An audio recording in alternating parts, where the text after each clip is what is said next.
Greetings, friends. Welcome to my channel. I am Alexander Musienko, and on this day, Monday, March 24th, for you, Current Analytics, my traditional briefing on those events that I consider relevant, important, uh, and worthy of your esteemed attention. Today, I will start with good news. News from our Ukrainian Defense Forces, the Armed Forces of Ukraine, the main intelligence directorate of the Ministry of Defense, Special Operations Forces, because we have some very good positive news. The fact is that both the units of the main intelligence directorate and the Special Operations Forces, as well as the missile forces and artillery, managed to conduct a very successful special operation and destroy as many as 4 helicopters of the enemy at once. They were located in the Belgorod region, and their locations were identified by intelligence. The locations were essentially staging areas for the so-called Russian strike army, aviation, specifically helicopters, and successful strikes were delivered. The strikes were carried out using American-made HIMARS systems, which are operational, and we continue to receive missiles to them precisely and meticulously. 2 Mi-8 helicopters were precisely destroyed, as well as 2 new K-52 helicopters, the so-called alligator attack reconnaissance helicopters. This is how our Ukrainian defense forces operate. Overall, if we look at the situation in the Belgorod region, Russian war correspondents and propagandists continue to whine and complain that supposedly the strikes by Ukrainian forces are becoming more powerful, more formidable, and are destroying more military targets and enemy positions. We know that over the past week, command posts were hit, including one of the divisions of the 20th Combined Arms Army of the Russian Federation, which is operating towards the Kharkiv and Sumy regions. Similarly, a successful strike on the border outpost at the command post of the border outpost. The moment of location, there are currently helicopters, and the enemy constantly complains that supposedly there are raids by the armed forces of Ukraine, which push the positions of Russian troops further from the border.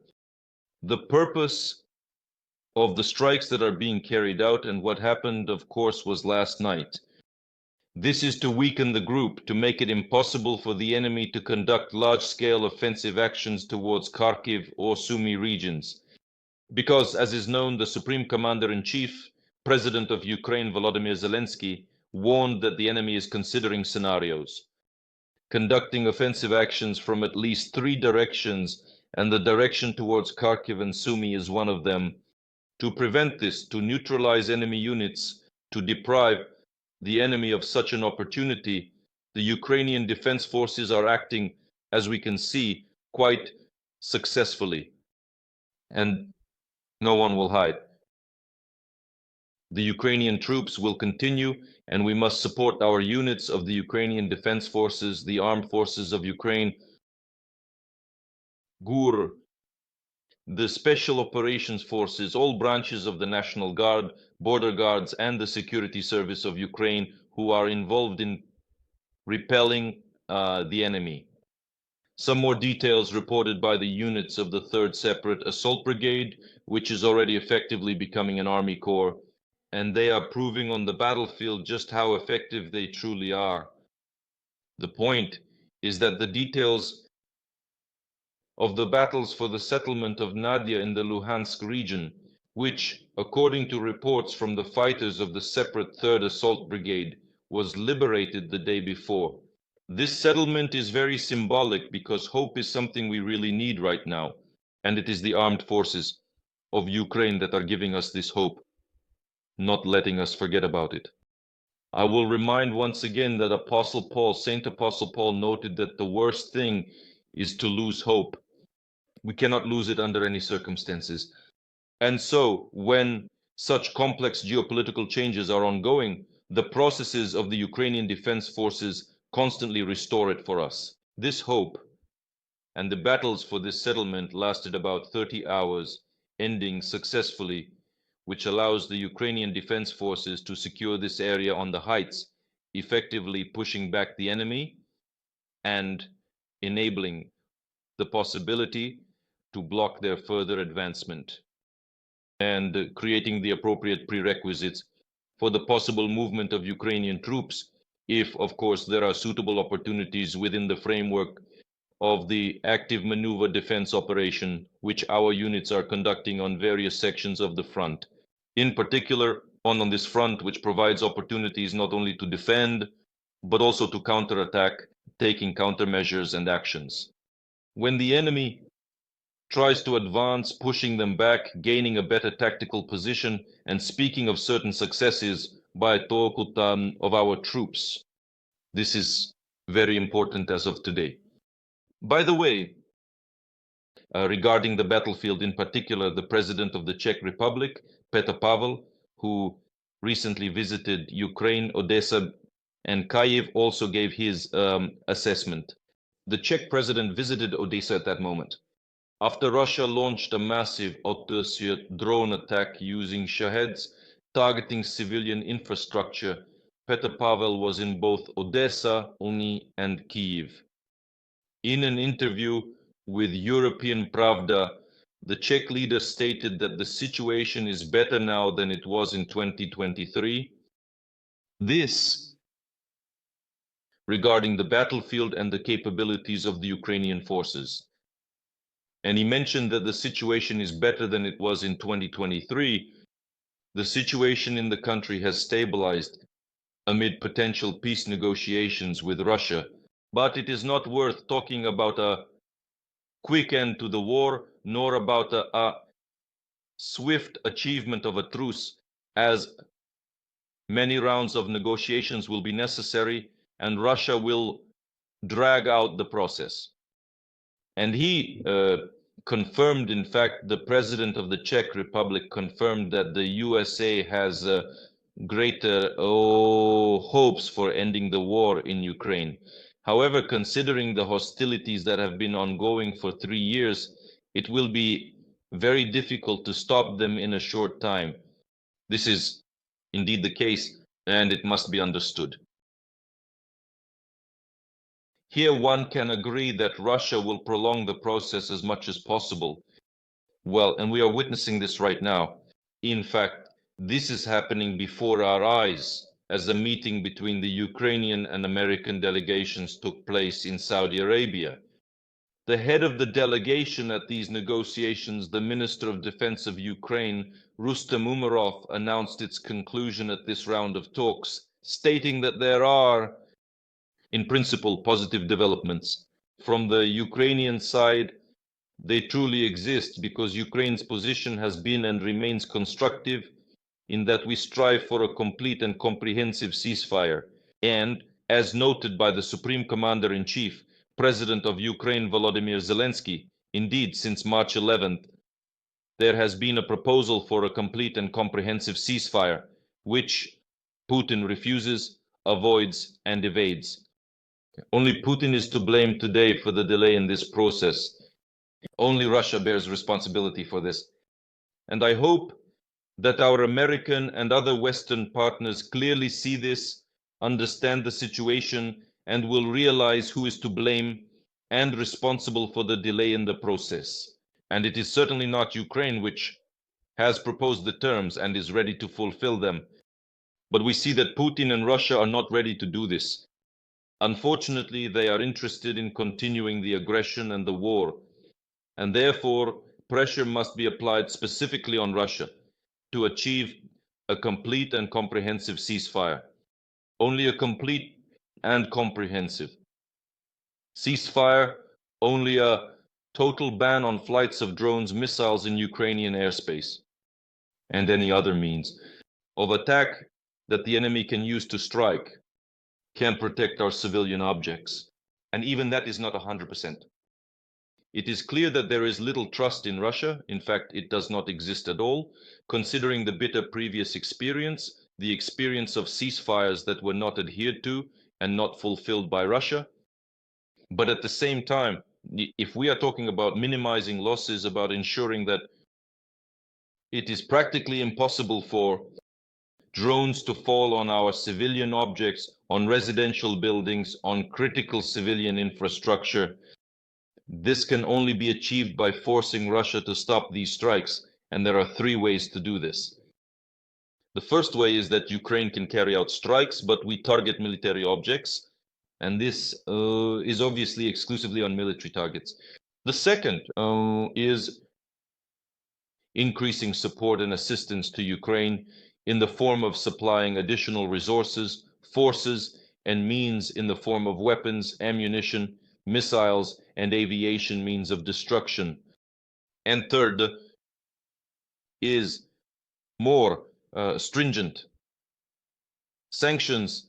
These are the maximum hellish and tough sanctions against Russia that can be, and to apply all mechanisms that have not yet been used in order to stop this Putin's aggression. That's it. Let's see how the United States will respond. Bloomberg reported that the United States hopes that a ceasefire can be achieved by Easter, April 20th. Earlier, US President Donald Trump stated that supposedly April 2nd would be a big day this year. Well, apparently it's possible, hinting that a ceasefire truce was planned for this day. April 2nd is considered Reconciliation Day worldwide. Perhaps that's why the American president wanted symbolism, so that on these very days, precisely on April 2nd and the days leading up to it, a ceasefire could be achieved in order to, let's say, add a plus or a check mark to the achievements of his activities. But we can be as outraged as we want by what President Donald Trump's national security advisor, Michael Waltz, says, in the sense that he is pretentious, that the truce and cessation of strikes on energy facilities have been in effect since the moment when Trump spoke with Putin. But you see, no matter how harsh and cynical it may sound, purely from a formalistic approach and logic, and he will always appeal to the fact that supposedly, yes, Russia informs that they do not plan and are not carrying out strikes on energy facilities, and all the drones and missiles that are flying are supposedly directed exclusively at military targets. And Russia will always say exactly that. Therefore, to stop this, it is really necessary to put pressure on the enemy with the aim of making them cease fire. And we were specifically talking about a comprehensive truce and ceasefire. By the way, about pressure.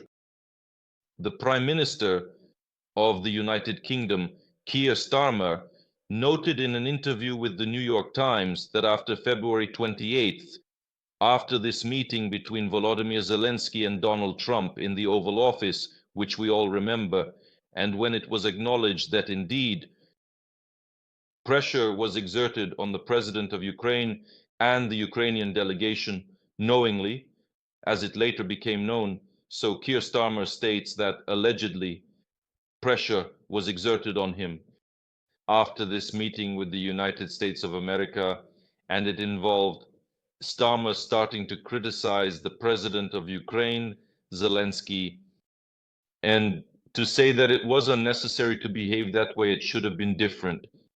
To be more polite, modest, and calm in the Oval Office, not to engage in arguments with Jay and others there. And in fact, not to bring the situation to what we witnessed. Well, but Starmer said that he used all his capabilities, all his diplomatic skills, to convince the president of Ukraine that it is necessary to resume strategic dialogue with the United States of America, that the USA is important and needed.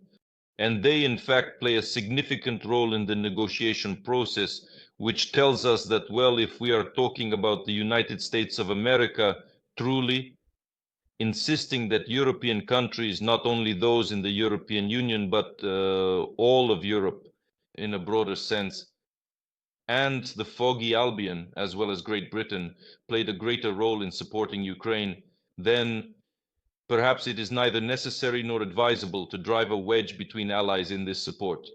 Unity and consolidation of the opposition must be maintained.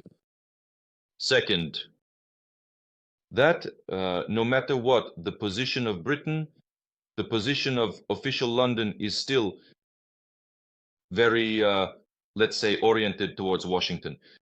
This is also mentioned by Starmer, explaining it to Ukraine. That is, they truly believe that the position of the USA is still very important, decisive, and that further progress is impossible without Washington. In particular, regarding future security guarantees for Ukraine.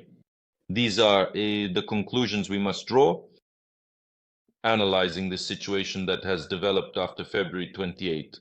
At the same time, Britain continues to be one of the countries that truly provides serious support and which continues to consult and discuss with other partners within the coalition of the willing its future participation in ensuring security for Ukraine and maintaining the ceasefire and peace. Due to the readiness to send in particular its troops, its missions and contingents that are to be stationed on the territory of Ukraine, and to act as an additional guarantor that Russia will not carry out repeated large-scale offensives. This is indeed one of those arguments and tools that is important for us and can prevent Russia's advancement in the future.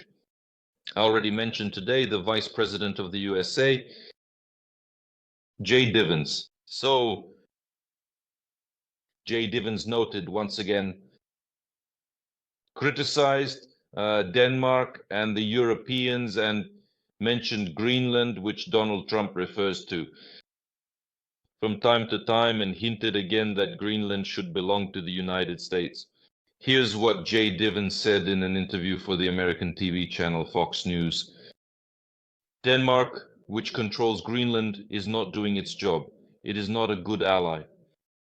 If it means we need to take more territorial interests in Greenland, then President Trump will do so.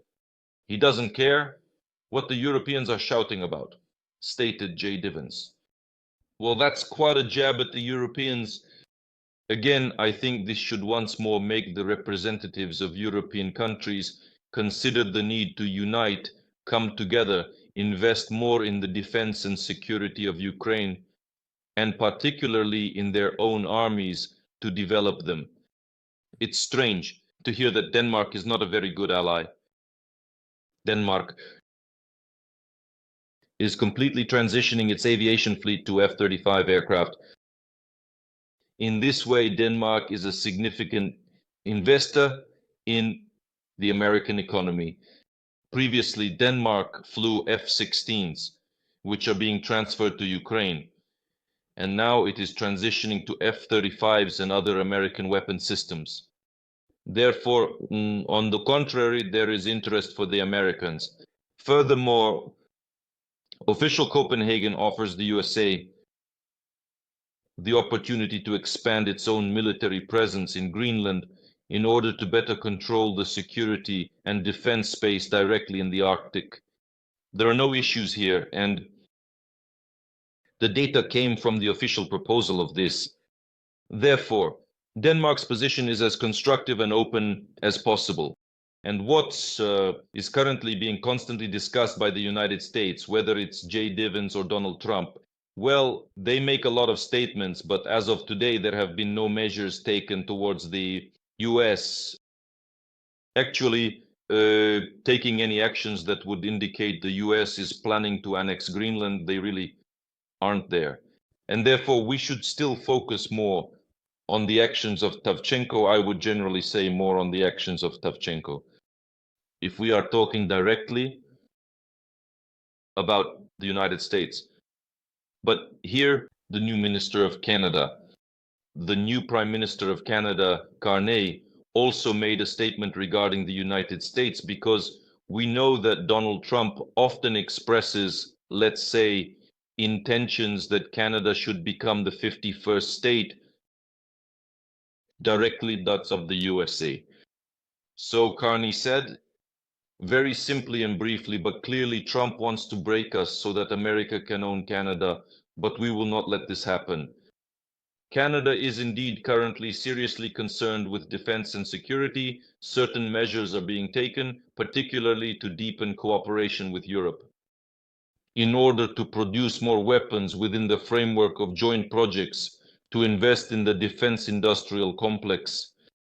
Overall, NATO The fact that NATO might be experiencing a certain crisis is evidenced by the interesting fact that Albania, Croatia, and Kosovo have announced the deepening of military cooperation and interaction, and de facto the creation of a military alliance, despite Albania and Croatia being full members of NATO, and one of the largest NATO bases in the Balkans being located in Kosovo. This is Camp Bondsteel, located in Kosovo, where the NATO peacekeeping mission K4 forces are stationed, Tritish, ensuring the security of northern Kosovo, where the Serbian minority resides. Serbs live, and from time to time there are disturbances. So it would seem, though, why would they need to unite further? Well, evidently, understanding and sensing certain challenges and threats still coming from Serbia, from Belgrade. So why should these three countries unite?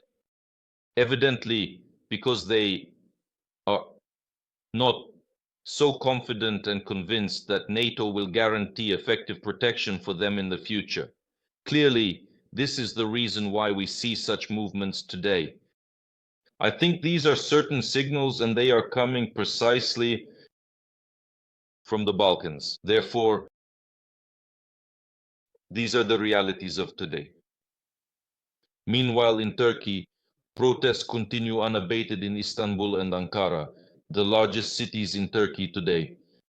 People are coming out to protest against the arrest of Ekrem İmamoğlu, the mayor of Istanbul, who was arrested by Turkish authorities on charges of corruption, and there's much more on the list. In fact, the struggle continues. Istanbul, Izmir, Antalya, Ankara, many cities are coming out to protest and are also demanding changes. And in fact, if we talk about the situation, he is arrested. The mayor of Istanbul, Ekrem İmamoğlu, received almost 15 million votes in the primary from the Republican People's Party of Turkey. This was reported by the party leader Özgür Özel, and a large number of people voted for İmamoğlu. And in fact, he will be the next presidential candidate. Well, the elections might take place in 2028, although the situation is currently unstable, with the possibility of early elections unknown. The situation is tense right now directly in Turkey. It also involves tensions in foreign political relations with Israel, because Israel is concerned about Turkey's actions in Syria and its support for local movements there. Once again, frictions and certain misinterpretations of the situation arise. Therefore, this overall affects the situation and the Middle East region, where there is still some turmoil and we see a certain instability. Meanwhile, a corresponding signal was sent to the USA and Iran.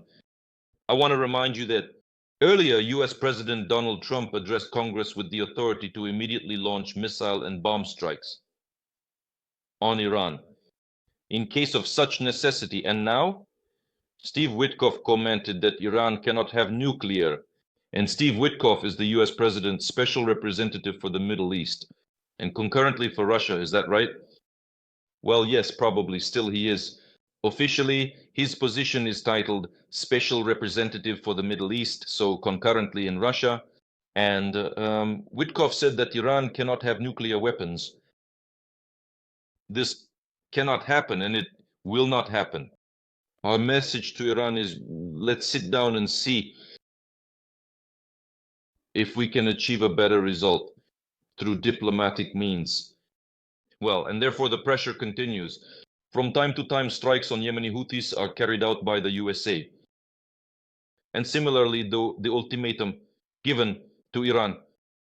I want to remind you that Ayatollah Khamenei rejected the US proposals for negotiations, saying that it is an aggressive government.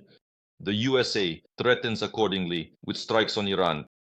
And recently, the Iranian Foreign Minister Rachi sent a corresponding letter stating that Iran does not rule out the possibility of dialogue.